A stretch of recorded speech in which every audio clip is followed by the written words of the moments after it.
حسد انسان کو برباد کر کے رکھ دیتا ہے۔ ہم لوگ کیا کرتے ہیں کہ ابھی خوشی ملتی نہیں ہے، ملنے والی ہوتی ہے، یا کامیابی ملی نہیں ہے، ملنے والی ہوتی ہے، ہم لوگ شور پہلے ڈال دیتے ہیں اور سٹیٹس لگانے لگ جاتے ہیں آج کل۔ خاص طور پہ خواتین، کھا رہے ہیں تو سٹیٹس، پی رہے ہیں تو سٹیٹس، کوئی چیز خریدنے کا سوچ رہے ہیں تو سٹیٹس، کوئی چیز خرید لی ہے تو سٹیٹس، ہر چیز کو سٹیٹس لگا کے لوگوں کو دکھانا، اور پھر جو ہے جب نظر یا حسد کا شکار ہو جاتے ہیں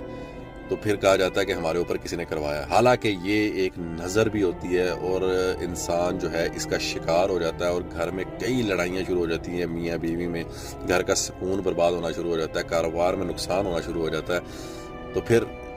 اس حسد کو جو ہے وہ ہم کہہ دیتے ہیں کہ ہمارے اوپر کسی نے کچھ کروا دیا ہوا ہے، کسی نے کوئی جادو کروا دیا ہوا ہے، حالانکہ یہ چیزیں جو آپ کو چھپانی چاہیے، آپ نے اس کو ڈھنڈورے ڈال ڈال کے لوگوں کو بیان کی ہوتی ہے، اور پھر جب